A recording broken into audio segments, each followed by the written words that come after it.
पत्नी का महत्व। पहला, जिंदगी में पत्नी का क्या महत्व होता है यह वही मर्द जानता है जिसके बच्चे उसे छोड़ गए हों और पत्नी दम तोड़ गई हो। दूसरा, बुढ़ापे में ना तो संतान साथ देती है ना कमाया हुआ धन। बुढ़ापे में साथ देती है तो पत्नी साथ देती है, इसलिए पत्नी को महत्व दें। तीसरा, उस पत्नी को महत्व दे जो आपके साथ सूखी रोटी खाने को तैयार है, इसलिए नहीं कि वह समझदार है बल्कि इसलिए कि तुम समझदार हो। चौथा, पत्नी को इज्जत वही देता है जो पति पत्नी के रिश्ते का महत्व समझता हो।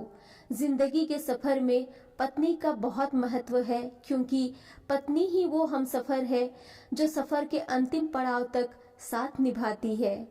पांचवा, जो पत्नी कच्चे मकान में भी हंसते हंसते साथ रह ले, उस पत्नी को महत्व दे, क्योंकि जिंदगी में कितनी भी बड़ी कठिनाई आए लेकिन वो ही तुम्हारा साथ देगी।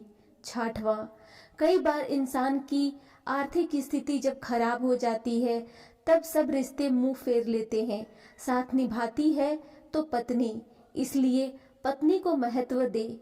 जो पत्नी दिन रात अपने पति की लंबी उम्र की दुआ मांगती है और माथे पर पति के नाम का सिंदूर लगाती है, उस पत्नी को जिंदगी में महत्व भी दे और इज्जत भी।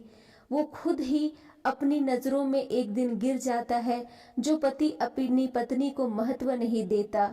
सातवां, जिस पत्नी को 4 वेदों के नीचे और 7 फेरों के बंधन में ब्याह कर लाए हो, उसको महत्व दे और उसकी बातों को भी। अपनी पत्नी को इसलिए महत्व ना दे कि वो तुम्हारी पत्नी है, बल्कि इसलिए महत्व दे कि तुम उसके पति हो। धन्यवाद। ये कोट्स अगर आप लोगों को पसंद आए तो मेरे चैनल को लाइक और सब्सक्राइब करना ना भूलें।